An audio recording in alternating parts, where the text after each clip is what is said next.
妹子，你没事吧？毛香不是毛躁的人，一定出事了。这是北境边城，冲八，你看这路宽的不像官道。大明境内竟还有这样的乐土，这地方想都不敢想。这是什么材质？硬得像石头。毛香，你来。是。剑砍下去都不伤，若用它筑城修路，大明又多一份保障。没见过世面的土包子，这叫马路，咱们知县大人叶青修的。叶青，材料呢？无可奉告。冲八，你差点错杀一个百年不遇的治世奇才啊！见过找死的，没见过把脑袋伸到咱刀下的。嫌咱的刀不够快，来人！奴婢在。宣亲军都尉府都指挥使毛香。还愣着？奴婢这就去。宣毛都指挥使，快去！陈毛香，听旨。你亲自去雁门县，赐死雁门知县叶青，给咱刮碎了。臣领旨。洪武3年开科以来第一次考满，咱亲自看每一道奏折，好得很。自评写成自我举报，这是挑衅。还不把这脏眼睛的东西拿出去给咱烧了！是。烧，马上烧！这么慌，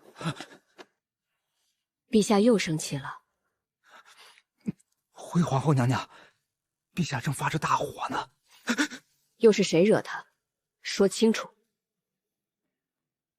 是雁门县的奏折，官员自评惹了盛怒，陛下要烧。写个自评，还能把我家重把写出雷霆之怒？到底写了什么？娘娘，别问了，这东西陛下看了都要杀人。不止发火，还把自己写成死局。是千刀万剐的结局。拿来。娘娘，陛下吩咐要烧。我知道，哪个官员这么有文尾，写个自评都能惊天动地，别人不敢看，我马秀英敢。重八，你没看出来这奏章有问题？你这婆娘怎么回事？不在坤宁宫待着，跑这儿干嘛？还把这玩意儿拿回来，拿去你小厨房给咱烧了，别拿这儿来脏咱的眼睛。不得了，皇帝老子支棱起来了！都退下，快！哎呦哇！你这婆娘，老子的耳朵啊！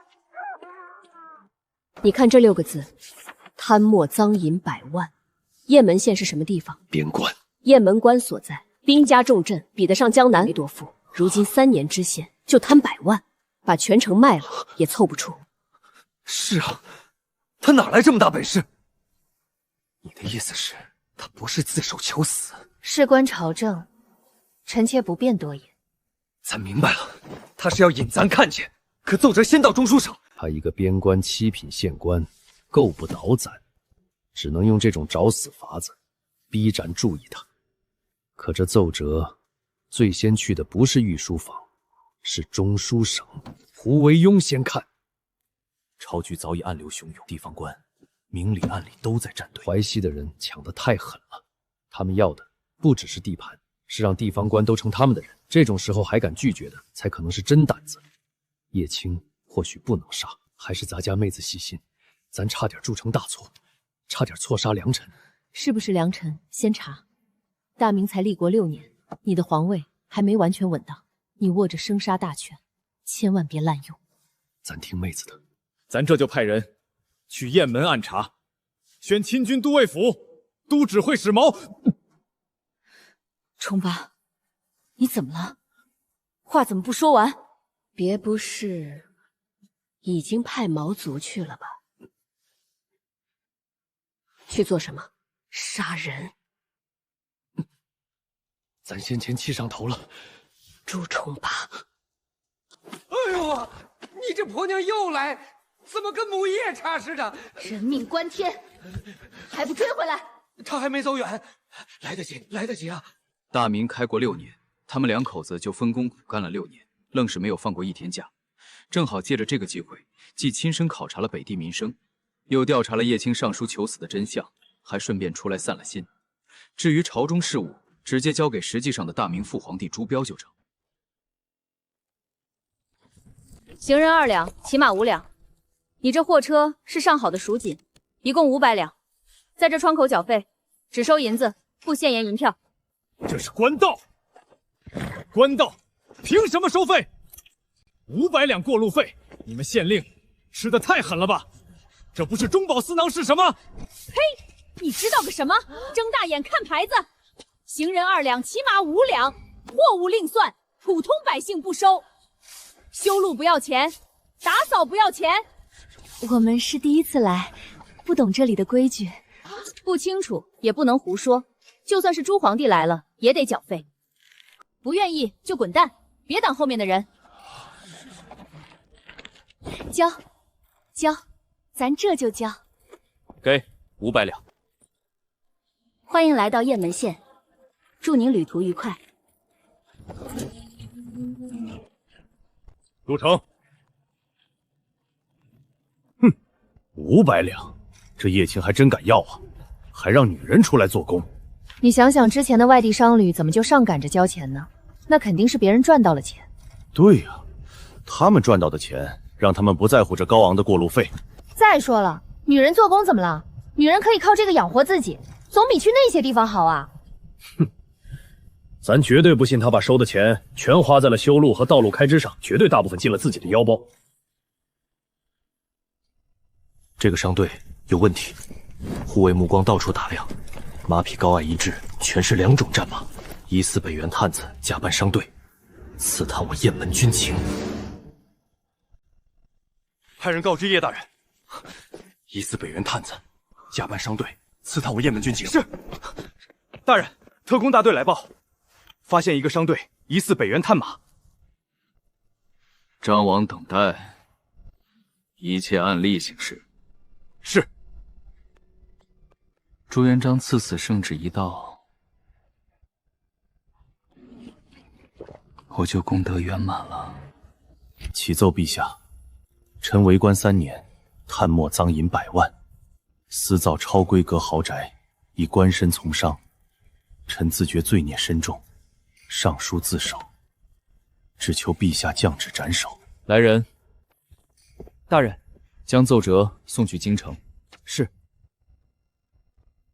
已经过了9世了，只要这一世能被朱元璋赐死，就能回家了。终于可以回家了。大人有令，一切按例行事。老爷、夫人，这城修的比盛世大唐长安还好啊！人走人道，马车走马车道。应天府每年还死50个。 这叶青确实是个颇有想法的人。上面是住宿，下开店，这钱倒没白花。看来这位知县大人过路费没放进私人腰包。哼，脚踏实地的人才，咱要。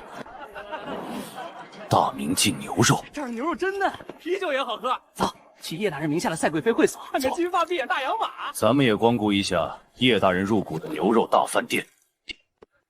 老爷，车队不能在外停酒，站到久了，巡街衙吏会罚款。最好先找酒店，把车马弄进停车库。会客，占道乱停确实会罚款，如果不罚，街道就会变得杂乱。这规矩倒是不糊涂。客官，本店特色是双椒牛杂、青椒牛柳、红烧牛腩，还有小炒嫩牛肉。这些牛都是乡下收来的病死牛、老死牛。客官，话可不能乱说。不是，那你说清楚。我们卖的全是现宰的健康好牛。2位放心吃。 保证没人来抓你们。我们真正的大老板就是县老爷叶青叶大人。县老爷，好一个好官啊！官身从商也就罢了，还敢卖明令禁止的牛肉。健壮牛是劳力公开买卖法，偷偷杀了吃也犯法。大老爷，按我们家大人的话说，您这种人就是当朝皇帝的脑残粉。就是只认皇帝好，别的听不进去。当陛下的脑残粉不好吗？当今陛下可以说是起得比鸡早，睡得比狗晚。纵论古今，有这么勤劳的皇帝吗？咱以当他的脑残粉为荣。大老爷，陛下的好，没人能否认。叶大人也说过，陛下让中原百姓不再受欺凌，这功绩该名垂青史。我想知道叶大人为什么明知犯法还非要做？还有这些健壮牛，都是哪里来的？你们这食客量一天至少1头，1个月30头，不小了。健康好牛，农户舍得卖，北元也不会轻易卖牛马。他们从哪儿来？我们这里比别的地方好，别处吃牛犯法，我们这里牛肉自有，全赖叶大人的为官之道。说，叶大人的为官之道就是千里当官，只为财。唉，这个地方连苍蝇来了就得走。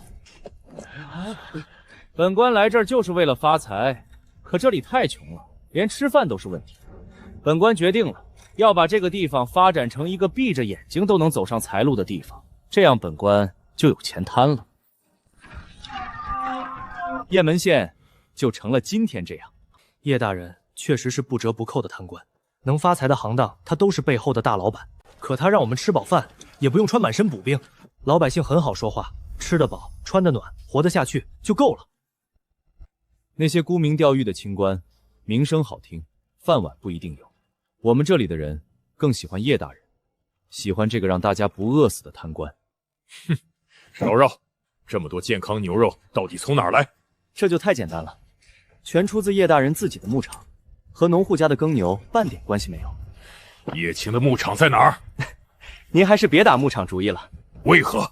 只有一种人能去看，需要劳动改造的人。还有一事，这地方每个十字路口都有望楼，望楼可是军用建筑。你问这个做什么？你是要打听本县军政？咱只是问问，没别的意思。不该打听的不要打听。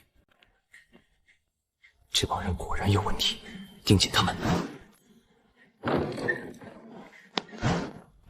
大人，那群人已经基本上可以认定为北元探子了。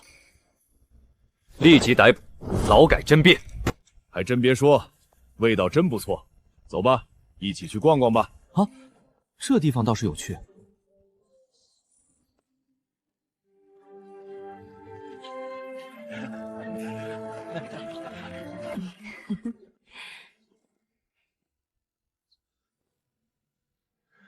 这等福利，前所未闻。叶青此人到底图什么？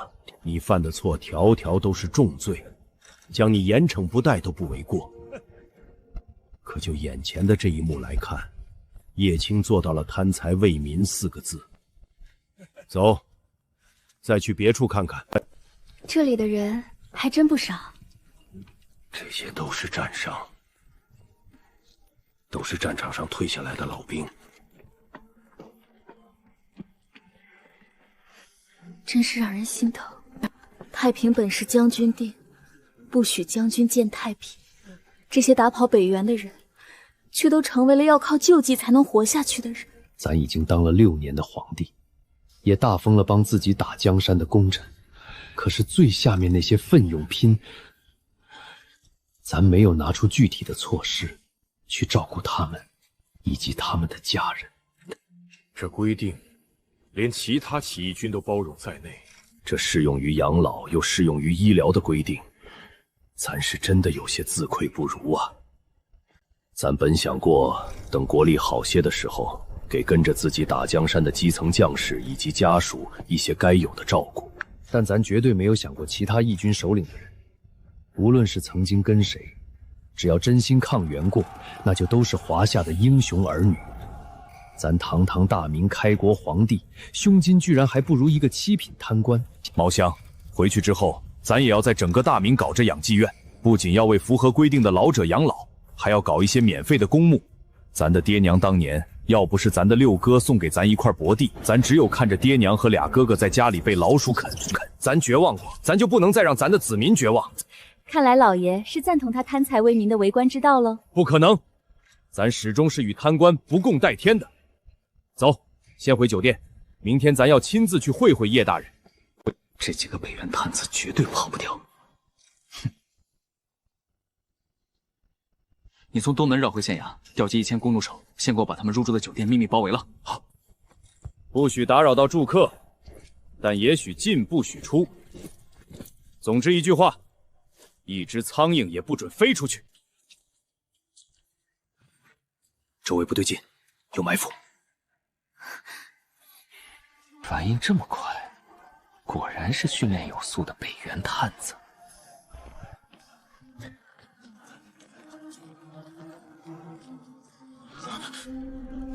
找死！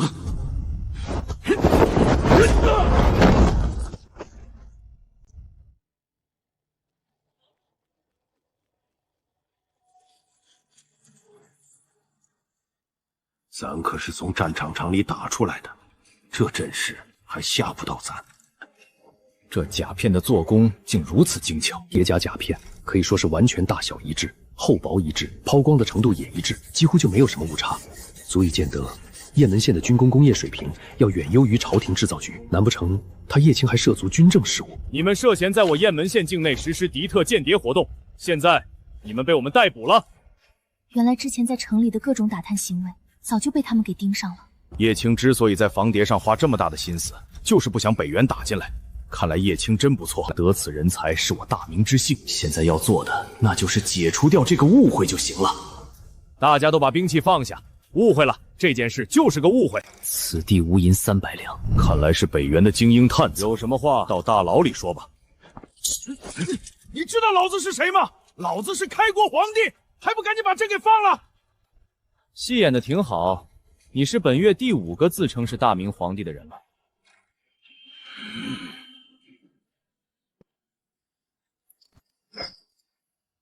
看你精力挺旺盛啊，给你换个特别的。咱要把你们都杀了，尤其是那个叶青，敢给皇帝戴枷锁，这种人留着当驸马吗？我们明白你们的职责，愿意全力配合调查，能否先取下这枷锁？这2个男人武功太高，必须带着，你倒是可以免了。自己堂堂禁军指挥使，居然会有带嘎游街的一天。自己都当上皇帝了，还会在光天化日之下被人锁着走？大人该用膳了，您都盯着看了好几天了。不对劲啊！难道传旨的人真出事了？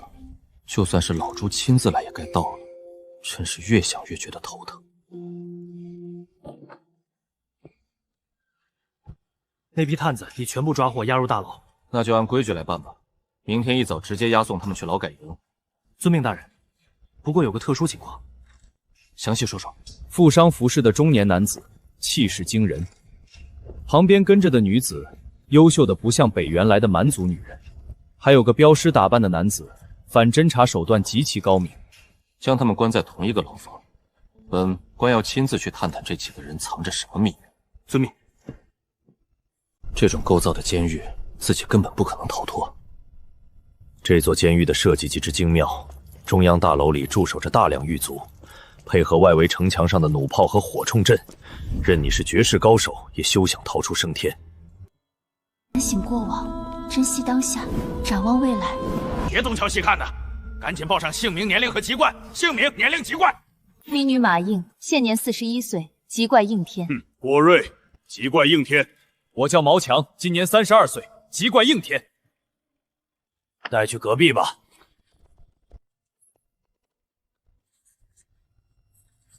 要是应天府的华沙也有这般本事，锦衣卫指挥使哪还会抓不到人？在这里只有编号，就是你们衣服上印的数字。想离开这里只有3种可能：第一，上级查明你们是被冤枉的；第二，服刑期满释放；第三，死在监狱里。现在去认领你们的房间吧。这里的牢房出奇的干净整洁，也没有一个喊冤的。老兄今天挣了多少工分？我今天在劳改牧场干活，足足挣了5文铜剑呢。咱从街头乞讨到登基称帝，什么风浪没见过，却从未见过那个大牢里的犯人眼中闪烁着这般希望的光芒。赶紧走，想赚钱，明天还有的是机会。进去吧，老实待着。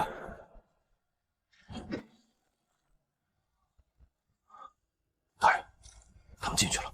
夫人啊，你为何非要来受这牢狱之灾？闭嘴，少说两句。老话说得好，虎落平阳被犬欺。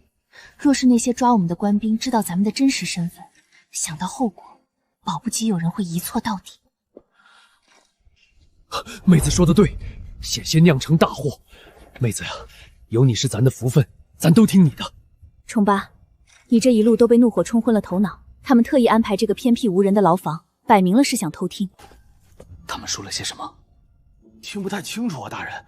这墙当年修的也太厚实了。哼，我不信这群探子能逃过我的监视，看来得换个法子。这里守卫森严，逃不出去。但明天我们要去劳役，一来可以实地考察这个地方，二来我们可以在回来的路上想办法脱身。夫人言之有理，就这么办。等脱困了，再找他们算账。老爷夫人放心，押送的狱卒根本不是我的对手。你不想活了吗？明日不论发生什么，都要沉住气，切不可莽撞。那位大人错抓我们确实有错，可也是因为我们到处打探才引起误会。他毕竟是在为朝廷效力，也是一片忠心。哼，为朝廷效力就能不分青红皂白？敢给咱们戴枷锁、关大牢，还让咱去劳作？等咱出去了，绝不轻饶。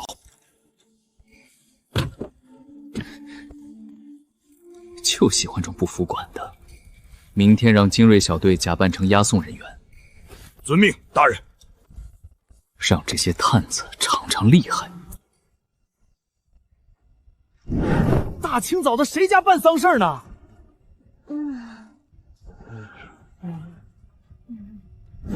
所有犯人限时半刻钟穿戴整齐，门口集合，接受检查。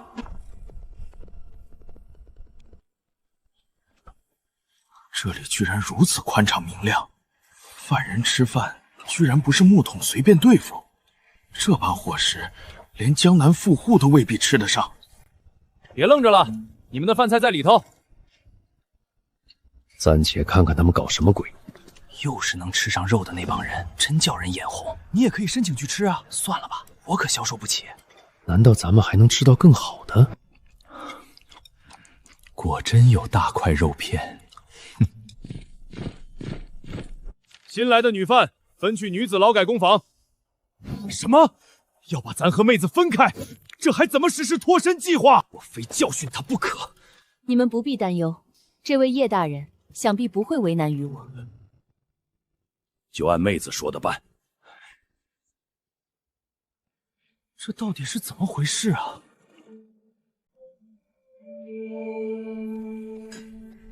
这便是叶大人的集镇，竟然如此繁华。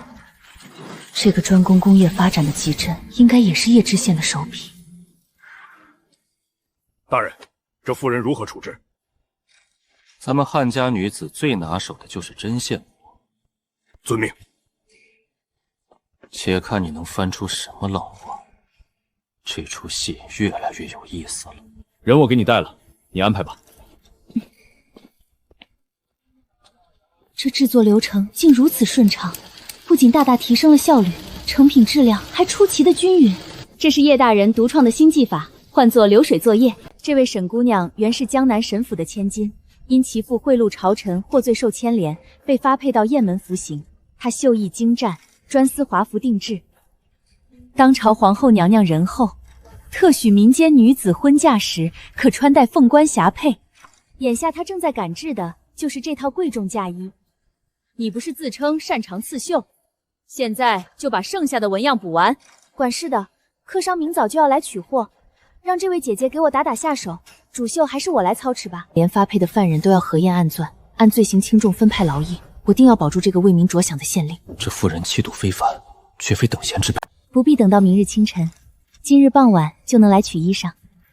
行啊，我倒要瞧瞧你有几分真本事，这绣工又快又精致。该如何处置这个风韵犹存的女探子，全看客人的最终评价了。走，出发。是，我们去官道施工现场。这条正在修建的官道连接着3座军事要塞，若与北元开战，只需坐镇雁门关，就能灵活调配各处军需物资。这水真是难以下咽。这滋味倒与警察相差无几。你注意到没有？这些桀骜不驯的犯人，干着最苦最累的活计，却连半句牢骚都没有。还真是奇了怪了。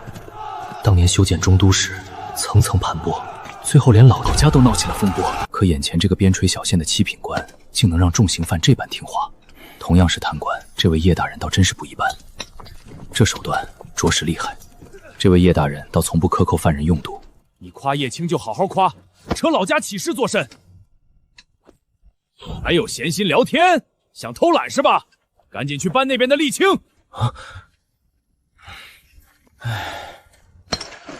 这不就是上好的黑蛟蛹吗？原来这条黑色大道是这么铺设的，从遥远的四川采购运输过来，得耗费多少银两和人力啊！这哪是什么普通材料，分明就是一桶白花花的银子。糟了！哟，身手不错呀，还装什么软脚虾？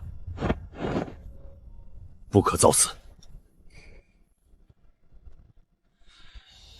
别捡了，我们这儿多的是。这般珍贵的材料，怎会突然变得这般富裕？这位兄弟，如此贵重的黑蛟妖，他们怎么挥霍起来毫不心疼？你这就外行了吧？自从叶大人上任，就发现了个天然沥青湖。别废话了，快去干活，说不定明天就把你们调去挖沥青，到时候自然就明白了。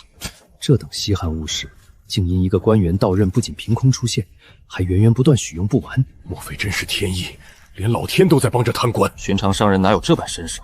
必是派来的精锐探子。大人，据探子回报，此人四处打探消息，还屡次暗中窥视雁门关防务。有意思。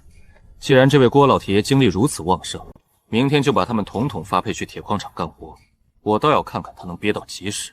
遵命，属下这就去办。北方那里正有一群恶狼在暗中窥伺，在离开前，绝不能让敌人踏进半步。这究竟是何方神圣？车架规格竟如此之高，车厢更是比龙辇还要气派。何人胆敢乘坐这等规格的车架？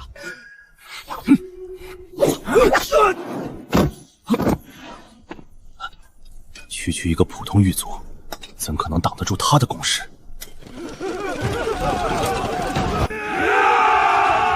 闭嘴！咱这兄弟是个忠直的好汉，方才见那马车规格僭越规矩，一时激愤才口出狂言。而且咱这兄弟是皇上的脑残粉，纯属误会，纯属误会。就是，还以为多大事儿呢。莫非真的抓错人了？老爷，您先前下令惩治叶青，实在是高瞻远瞩。若真有反叛之心，又怎会主动上书求罚？拥有这般巨额财富，又深得百姓忠待，莫非真有异心？好你个叶青，这些账我都给你记着呢。这件狭长嫁衣美得叫人喘不过气，这刺绣堪比宫里御用，小姐喜欢就好。这手艺草原女子绣不出来，实攒记不尽。慢走，还要谢马皇后与民间女子出嫁穿凤冠霞帔，得赶快报叶大人。将此事报给叶大人。大人，该女子绣工精湛，绝非草原妇人。她必是汉家女子，出身还绝不寻常。可她为何跟北元探子混在一起？今夜继续监听，多掌握些证据，再决断。可多事之秋，错一步就是血。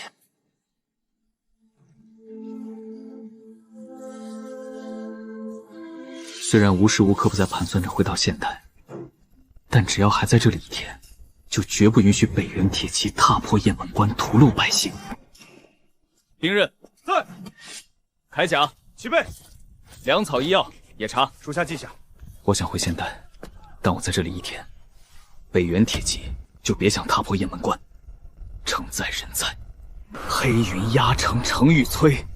甲光照日金鳞开，生满天秋色里，塞上胭脂凝夜紫。今夜值守，不得懈怠。遵命。叶大人到底经历过什么？3年了，叶大人从不让旁人碰这尊神像，可他的眼神不像极先贤，倒像在看战友。按时间推算，那3人差不多回牢房了。你去听。属下这就去。将军啊，属下又来拜见你了。汉唐年间，每次出征前，属下都当作诀别。这一事始于雁门关，北元还没来，朱元璋就要取我命，最后打扫一次。修个路怎么弄成这样？快别说了，早上那顿好饭没白给，叶青精得很，1粒米都不会白给。明儿个咱主动去修路。你还要去？只要去城，就能进驻军地界。吴大人，那几个特殊犯人刚洗漱完，应该还没睡。梯子稳住。是。果然没睡。只要抓住把柄，那叶青就……这样好的官不能这么折进去。按时间推算，那3人差不多回牢房了。你去听。属下这就去。将军啊，属下又来拜见你了。汉唐年间，每次出征前，属下都当作诀别。这一事始于雁门关，北元还没来，朱元璋就要取我命，最后打扫一次。修个路怎么弄成这样？快别说了，早上那顿好饭没白给，叶青精得很，1粒米都不会白给。明儿个咱主动去修路。你还要去？只要去城，就能进驻军地界。吴大人，那几个特殊犯人刚洗漱完，应该还没睡。梯子稳住。是。果然没睡。只要抓住把柄，那叶青就……这样好的官不能这么折进去。老爷，猜猜看。猜什么？我今天具体做什么了？不就是妇人绣花？叶大人在制造上动了流水荷叶，省时省力，产量还翻倍。真有这么厉害？要是把这套用到咱们的宫……闭嘴！强有耳。是，他们总算开窍了。可他们真是北元探子吗？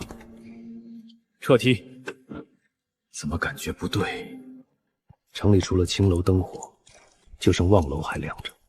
有人，瞄准！天罗地网。是吴大人。这宝剑连自己人都不放过。可那3个人打探的，真是军情吗？两军对峙，北元探子最该打探军情。可那妇人盯着工业园区不放，还有那老爷劳改成这样，还四处考察。他们要叶大人的底细，不对，绝不对。除了北元探子，还有谁会查叶大人？钦差，坏了，必须立刻禀报叶大人。若真是钦差，叶大人的刀已经悬到头顶了。又来，拿唢呐叫人起床，这不是人干的事儿。都起来，去食堂吃饭。昨天收路都累死了，还不能让人多睡一会儿。一顿好饭就让他们卖命，还对叶青感恩戴德。当年修中都的官，要也能让百姓吃上这种饭，他们未必会反。别说吃这么好，一碗稀粥，一个白面馍，就能让他们卖命，也不准拿叶青来抬高。你们今天不在这儿吃，为何？隔壁劳改犯的早饭比皇帝还奢侈，这饭不白吃，全是壮汉，不是挖矿就是搬运。88号犯人在。今天劳改的地方，聂营镇大铁山铁矿。还真是铁矿。任务都听清楚，男犯去铁矿，他去女子工房。妹子，我无事。走。若叶青真想私采铁矿，为何还写那封举报信？换作是咱，只会去写篇稳妥自评，只求留下再征3年。傻子都知道该被低调。叶青不像傻子。88号，你们想磨蹭时间，还是想趁机开溜？不敢。走，少动歪脑筋，再慢别怪我不客气。马大姐，你怎么现在才到啊？让你们久等了，快跟我走，大伙儿都等你呢。马大姐，叔叔来了，那就别耽误，就等你这句话。大人，那几个人真可能是钦差。钦差最好，就得往死里得罪。别担心，不管是不是钦差，都在本官掌控中。本官让他们往东，他们绝不敢往西。可身份不明，总得确认。那就去看。先看女子刺绣，还是男子挖矿？其实，你心里已经有数了吧？大人明鉴，该先看女子工坊。那个女子出身不凡，她已经在里面站稳了脚。出口专攻，这又是什么货？给谁用的？太原府也要，济南开封也要，连沿海都有单，货量这么大，这是要包圆整个市场。有技术优势，就把同行逼死。叶大人就这么做生意？大姐多虑了，叶大人做事留余地。他还派人查全国需求，比如布料，全年要1万匹，他只准做1500匹，卖的这么少，远道来的客商买不到，谁还愿意再来？正相反，货好，民间都认，限量后他们更早来订，也不敢乱砍价。一旦供过于求，价格就跌，价一跌，质量和口碑都保不住。叶大人不只是贪官，还是懂互利共赢的商人，良心是有一点，不过只对大明百姓有效。这话怎么说？大姐，看后面几张就明白。花色确实漂亮，可做成衣裳，穿不到3年准出毛病。大姐真内行，这些专门外销，刚出厂好看，穿上身就经不起耗。汉字一沁，风沙一磨，最多2年就坏。给大明的布旧了改小，还能接着穿。这样一来，外邦人的真金白银就会一直进来。叶青倒真是全才，铁矿那边也该让重八满意才好。只要不碰重八的底线，这大才子得进京。这态度不像探子，更像钦差。大人，十有八九，他就是钦差。坏了，他要是替我说好话，朱元璋看我的事就得出变故。派快马去矿山，通知88号和他的同伙，别挖了，随运输队走，铁矿全部运回兵工厂。大人，私采铁矿再加私造兵甲，这罪够死10次。去兵工厂。大人，属下官冒犯，您这是自寻死路。如果他们是北元探子，还在我们掌控里，要杀要剐都随我们。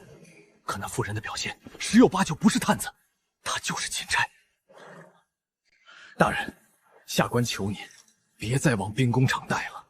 一旦确认他们是钦差，就别放走。干脆利落，不能让他们毁了您。吴用，你是真想保我，可你保的是我的死路，谁也不能阻挡我回家的路。走，去兵工厂。88号，停手！你不用继续发矿了，带上你的同伙，这批矿石全运去兵工厂，之后也不用回来了。兵工厂造兵器的地方。好嘞。不出所料，他开矿就是为私造兵器。叶青辜负了皇后娘娘的信任，也对不起咱这些日子的宽容。走，进兵工厂找他的罪证。88号已经上路，得赶在他们前面。这么重的铁矿石，走泥路可没这么轻松。若大明官道都修成这样，罗大人别想了，根本不可能。怎么就不可能？不就是沥青黑酱油吗？大明又不是只有雁门才有，你倒说说，咱怎么天真了？有沥青就能修成这路？核心技术只有叶大人懂，下面的填充料就不简单，不是铺上石子浇沥青就完了。行，咱知道七品县令能修，咱这个皇帝修不成。别琢磨这路了，快到了。这规模不对劲，比军器局的作坊还大。叶青真是胆大包天。回车队，进去再看，他还藏了什么？停车！例行检查，矿石都在车上，按规矩查。普通士兵竟能全身披甲，这工艺压过工部军器局。说，别堵门，往里走。一队如此，已够惊人。若有万余这样的兵，真要造反，后果不堪设想。看什么看？赶紧把矿石运到炼铁炉那边。都卸这边，手脚快点。别值班，看清这里每一处。明白。罪证就在这座厂里。不出所料，他们的身份在这里就能确认。若真是朝廷钦差，就是能帮我回家的贵人，不能让他们出事，必须确保他们平安无事。这里有人盯着，别停！继续卸，别让人看出破绽。朝廷的人不能死在这里，身份马上就能确认。叶青的底，咱就在这儿卸。师傅，为何用木棍绞？这你就不明白了。以前炼钢靠锻打生铁，要么熟铁渗碳灌钢，反复加热，费人费料。叶大人教的新法子叫连续炒钢法，铁水里的碳直接氧化。氧化啥意思？我们也不懂。可它真能直接出熟铁，冷却再加热，头省了。这边进铁矿石，那边出来就是成品钢。你劳改犯，师傅，您继续说，继续。给你2巴掌，你要不要？还不赶紧滚！毛，现在动手，身份就露了。受了辱还能忍，这2个人更像钦差了。引水入车间不稀奇，可这水竟在抡锤。工匠不用抡锤，水力全弃了。工部那么多能工巧匠，怎么没人想到能用水力鼓风？为何不能水力锻打？师傅，这水力锻机是谁发明的？还能有谁？当然是叶大人设计的。怎么又是他？这反应不像普通劳改犯。你个劳改犯，问这么多干嘛？滚一边去！我看他是找死！闭嘴！跟咱走。刚才差点坏事。还愣着干什么？矿石都卸完了，把成品铁运到铠甲生产车间。正好，咱要看兵器。叶铁已经押过军器局，兵器呢？若也更胜一筹，又是叶青的手笔。杀了他，技术可能就断了；留下他，咱睡得安稳吗？这趟铠甲车间必须看清。那封自首信，差点让咱刺死他。若非皇后劝阻，叶青早该没命。若真要造反，何必写信自寻死路？若皇后说的对，他是冒死求见咱，可私自建厂，擅自开矿，还违法造兵，他到底想做什么？单号车间都贴着河，是为水利机械；双号车间在旁边，不用水利，另做安排。1、2号盐铁如此，2、3号甲胄也是。若甲胄也胜过朝廷，那么叶青就更不能轻杀。可若他真有反心呢？能进这里就是铁饭碗，生在雁门是你们的福气，这福气归叶大人。叶大人的恩情用得着你提醒？就是谁心里没百姓能有什么错？错在那个叶青，连面都没见就敢收朕的民心。天下有罪，都是朕的过错。朕留给他们的是一穷二白。叶青让他们过上好日子，可朕打下大元，没有功劳也该有苦劳吧？这个展厅是采珠皇帝，也是在捧叶青，他还敢说没野心？这种事别处肯定还有，叶青给他们惯的就是这念头。好了，别光说恩情，你们的手艺才最要紧。以前那套都给我忘干净。上面这排是朝廷发的将军甲、士兵甲，下面这排才是雁门改良的精品，都睁大眼看清楚，朝廷的盔甲差在哪儿？看明白才能尽快上手，知己知彼，干活也管用。拿朝廷给他们练眼，不比不知道，这一比差得太明显了，样式看着一样啊。朝廷这甲片间距乱的，打孔位置也对不上，这也能发给驻军？雁门这副齐得多，不是一点半点。再看胸甲，雁门这副毛病全没了，这才叫盔甲。叶大人的手艺真牛，朝廷那手艺真烂，发给兵穿不寒碜。又是叶青，都停！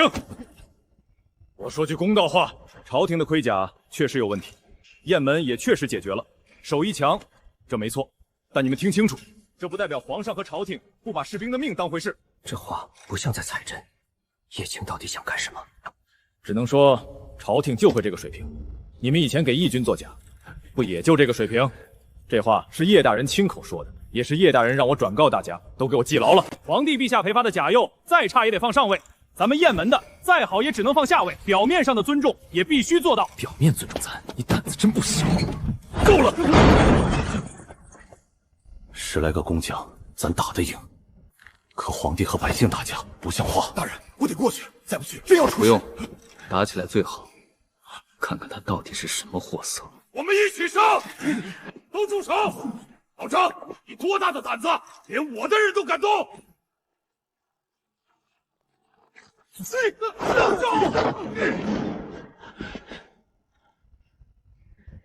老国，他们是？这下麻烦了，解释错了，甲胄车间就进不去。他们是因为咱才惹怒皇帝的罪军，咱对他们有大恩，陛下要罚咱，他们跪下求情，亲卫惹了龙颜，不就成罪军了？还愣着？俺说多少遍了，出门在外，凡事要忍。还以为自己是亲军，你们现在就是劳改犯。诸位，不好意思，咱是被皇帝发配来的京官，君要臣死，臣不得不死。你们就把咱看作大明王朝的范仲淹，刚才都是误会。原来是个好官，好是好，就是太愚忠。车照推，人我不为难，我跟着，后面没人拦你。终于进来了，叶青的甲胄，咱要亲眼看清楚。还忍？跟上！刚才那身手太可疑了。可他刚才的火气不像北原探子，那是钦差。像，不是证据。进了甲胄之间再看。你们这是在干嘛？这么好的甲胄，说拆就拆，谁准的？这是皇帝陛下给边军的恩典，你们敢拆？破天的胆子！到底是谁？是谁给你们这么大的胆子？把皇恩当废铁？大人，他们是钦差的可能有拳头这么大，是北原探子的可能就小拇指这么点儿。真是钦差，赐死圣旨又要晚2个月。看看是假货，总会露马脚，尤其是后面几个车间。你一个囚犯，吼谁呢？我们干活碍着你了，再嚷嚷，出去嚷！你们什么你们？别吵别吵，先出去说。走走走，真围上来，谁都不好看。大明范仲淹，收收你那愚忠吧！你说什么？拆甲才是回馈皇帝，这话怎么说？朝廷甲胄铁料锤断不足，煤炭炼铁的淬劲儿没消干净，厚薄还不一，强弓劲射，薄脆处会碎，是不还得被自己的甲伤？叶大人说了，朝廷已经尽力挑好的给北军，所以更不能浪费，装备一批就回炉一批，废物利用才是对皇恩最大的回馈。拆了重造，皇恩反倒能更好批到边军身上。这话糙，可理不糙。你说的对，难道真像妹子说的，他是在拿命换一个直达天听的机会？可罪还是罪。只要叶青不私造火器，咱可以先让他活。甲胄再好也不过4个尾，2万多精兵全身包铁，咱也不怕。可要是再配上火器，这些技术宁可不要，叶青也得死。废物利用比扔了强，后面可以看，话不可以乱说，想说出来对我说。好，这套工序朝廷军器区也该有。也好，越是眼馋，越不能急着杀。火器被朝廷垄断，叶青没地方寻。不看了，明早无罪释放，劳改报酬250文。250，不得多1文，不得少1文。态度一定要差，爱要不要，不要就扔地上打发叫花子。这是欲擒故纵。那人的表现必定是朱元璋的铁杆钦差，可叶大人这命令像是往死里罚罪。大人，朱元璋这么能忍，自我举报信都没换来赐死，现在只能把钦差气回去告状，抄家不积极，脑壳有问题。大人，火器试验场，过去！怎么回事？那边冒烟了！冒烟了！快去看看！咱刚给他的最后机会，他当场踩碎。叶青，这回谁也保不住你。如来佛祖下凡也得杀。老郭，你不能过去，那里是火炮试验场，你穿这身衣服不能去，还愣着干嘛？追过去，找人！老郭不会一辈子在这儿，哪天皇帝想起他，叶大人就麻烦了。叶大人让他们进场，不是没原因，他是想折服这个京官。找到人别声张，立马告诉我。前排填装，中排发射，后排瞄准，看齐，放！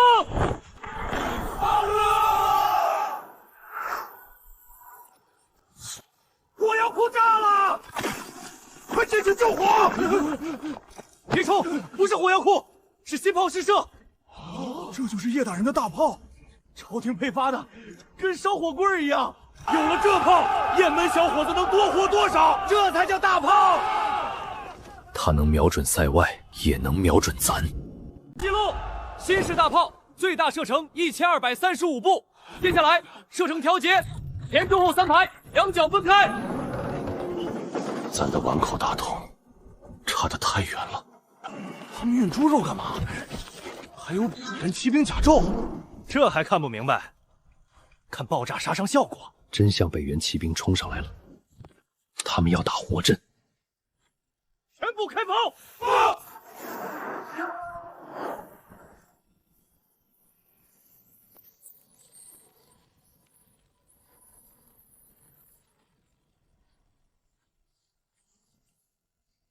一扇完整的都没有。若炮口对准咱，若刚他们没这技术，现在咱亲眼看见了。大家都散了吧！今晚拿这些猪肉庆功，明天给大炮带红花，交付驻军。有了他们，就算我不在，北原也打不进来。钦差被抓去劳改，再打发250文钱，换我也懒得理论。快回去告状，最好赐死。老郭，你就是个榆木脑袋，凭什么骂叶大人？你也坐下，别一口一个老子。坐而论道，叶青怎么就不大逆不道？我不是君子，但我比你懂得多。今天我就给你开苗，不是开苗，是开窍。叶大人造新炮怎么就大逆不道？他跑你家皇帝祖坟了？这种比喻，你也敢打？我知道你不会一直劳改，哪天召回去你尽管告状。天下百姓千万，你敢保证只有我背后骂朱皇帝？但朱皇帝那边，他看见这炮，肯定想弄死叶大人。你懂得不少，那你怎么开咱的窍？你知道炮叫什么吗？洪武大炮，不是私气，打敌人，保家卫国。叶大人连把柴刀都没给自己造，凭什么？你怎么知道他是贴钱？他就没碰军政要事？小人，你就是以小人之心夺君子之腹。叶大人说过，文官治世安民，武将保境开疆，文官不涉军。他赔本造这些，只是想让雁门小伙子多活一点。还有什么问的，一次问完，我快收工了。他有本事又没反应，为何不上技术？为何把兵工建在这绝密山邑？建在这儿是防北原探子，也离矿上交，怕皇帝卸磨杀鱼吧？皇帝嘛，最爱过河拆桥，不仁不义的勾当，他干得少吗？老郭，我最后只说一句，你要是回去告叶大人的黑庄，害得皇帝非杀他不可，雁门县所有人都会为叶大人反，这座兵工厂也会造杀猪的兵器。他不是吓唬咱，真逼到那一步，9个人会跟叶青干。叶青现在未必反，可再过几谁敢保？杀了他，逼供雷逼供弄得出来。叶青，叶大人，咱该怎么处置你？今日劳改结束，早点睡，明早有好事。妹子，他说的好事是什么意思？10有8九是放了我们。真猜到了，何以见得？除非叶青故意看我们的反应，他已经知道我们不是北原探子。崇巴，你答应我的只做到一半。咱哪里没忍住？你说自己是发配罪官，还骂叶青大逆不道。明天一急着出城，钦差身份就坐实了。我仍坚持，他现在绝无反意，他是在用不被世俗认可的法子利国利民。可兵工厂，你若逼他，寒了他的心，臣妾就不敢保证了。妹子，你想怎么做？放了我们之后不走，不走，找他做生意去。你要见叶青，只要他肯见一面，我有办法让他不再疑我们，甚至处成朋友。是杀是用，等你看清他再定。关键处全没生，一到要紧话就附耳。但那女人猜中放人，这就够了。女诸葛，大人，我今晚又去大牢了。说重点。那女的猜到明天要放他们，那男人冲动，不足为惧。这个女人才像对手。去书房说。他说放了他们，他们也未必走。他会劝住那位老爷，还可能来见您。我不怕见，我怕麻烦怕耽误回家。明早计划不变，再加一道保险。大人，您这是找死吧？下属的后路已经备好，我从没想过欲擒故纵。我要的是他们滚回去告黑状，最好800里干净，刺死我。现确定，郭瑞、马应、毛强等人，并非北原探子，当即无罪释放。先跟我去领工钱，这钱必须领。叶大人说不能拖欠任何人的工钱。谁要你的工钱？胡乱抓人，想放就放！带咱去见叶大人，他必须给个说法。要说法，进城前东张西凤后打探叶大人，还打探雁门驻军，说你不是北岳探子，谁信？你们还不知足，换别处早没命了！给自由还结工钱，叶大人这是有好生之德。你们害特工围着转，还出动军队抓人，合计1000两，赔了留下做生意，不赔立马滚出城。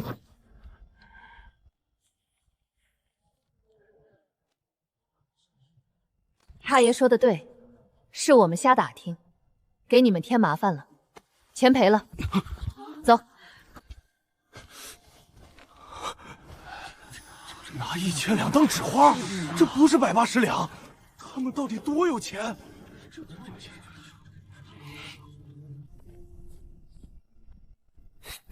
你这婆娘怎么回事？这钱也能赔？老子要饭时都没受过这委屈，别混老子！败家娘们儿！毛素，你说，这钱该不该赔？想好喽。将军，我们听您的。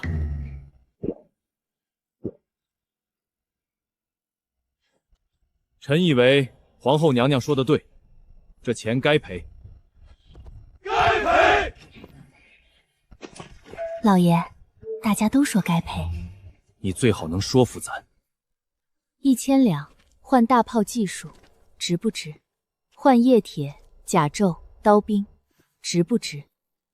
再换孜然所产量翻倍。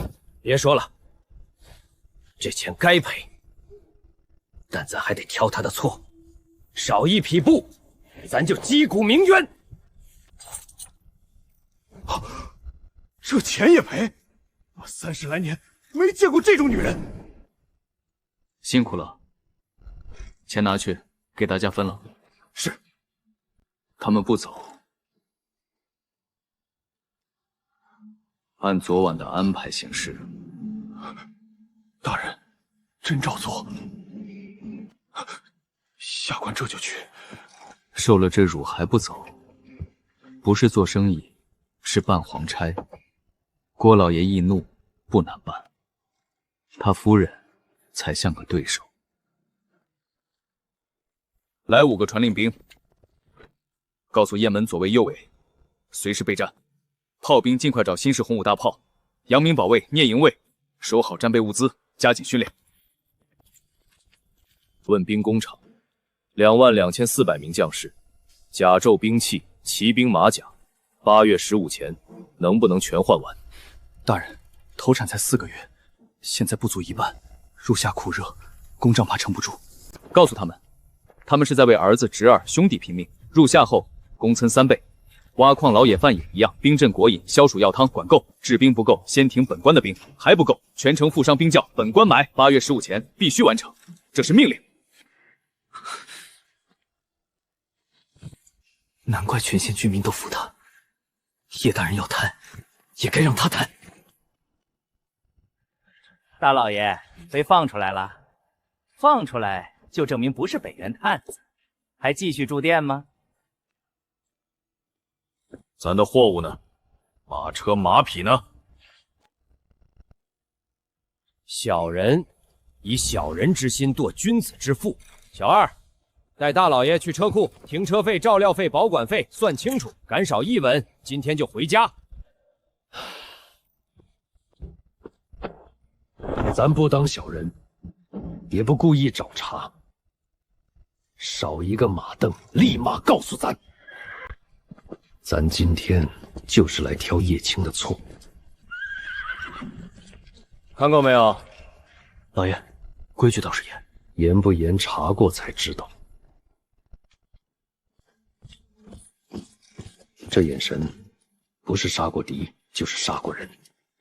这些人看车库的，他们都是老兵，眼力不错，打过圆蛮的老兵，也就我们叶大人管他们。朝廷不管，他们活下来也得回去刨地，伤残不能干活的送养妓院，身上有疤还能动的有手艺去工业园，没手艺就当保卫。盗贼来了也够喝一壶，这才叫帮扶。叶大人不问他们跟过谁，跟朱皇帝也好，跟陈友谅也罢，只要打过圆蛮，全帮。不像应田那位，分田还分3、6、9等。够了！谁说皇帝有偏见？做了江山，天下都是他的子民，这点气量都没有，他当不了皇帝。这些话是叶大人说的。小人以小人之心夺君子之腹，说的就是你。叶大人从不骂皇帝，他说皇帝驱逐胡虏，恢复华夏，做的不够好，也不是坏，是学问太差，眼界太短，儿子太多。儿子多跟治天下有什么关系？崇爸，他只是听来的，你想不明白，他更不明白，留着当面问叶青。先查获，一个马镫子都别漏。老爷，一样没少，这边1匹布都没少。马蹄子也一个没少，他们还用细粮碎盐喂马。等等，你这马车太宽，按2个车位算，10车货算12个车位，15匹马也得算，300两整，绝对不多。300两，你知道能干什么吗？当朝皇帝1个月也吃不了300两。你怎么知道？你又不是皇帝身边的太监，当皇帝还吃不了300两，只能证明他没本事。钱给你，理由也给我。还是夫人上道。最大一项是货物守护费，250两。哼，10车上好赎锦，真被人盯上是拿命守。还算合理，继续保管，再替我们联络买家。可以，但是少不了你好处，卖得好还有10两。得嘞，您忙您的。在宫里不大方，出门倒像个败家娘们儿。钱不是我为你花的，是你那些小妾为你花的。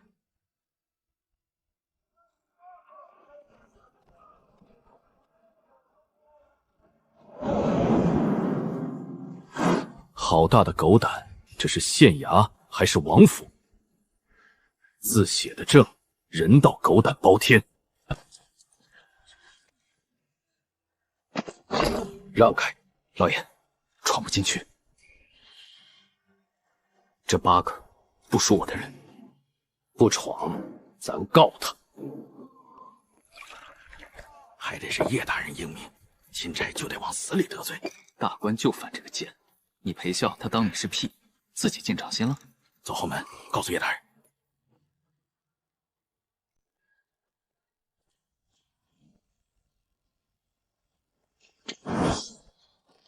怎么？没事。东西2门开口大，地势平。秋收之后，边贸街关闭，派兵常入备战。大炮尽量布在这里。大人，中门呢？中门1门大炮都不要。中门最难守，唐朝才把它筑成铁针门。看这里，明着告诉北原人，这里没有大炮，欢迎来攻。大人。您为何这么急着叫我？大人，果然不出您所料，那些钦差往县衙来了，您的欲擒故纵奏效了。一视同仁就行，别漏掉北原探子。欲擒故纵，我只是想把他们气走。真开战时，我未必还在这里。来，我们继续。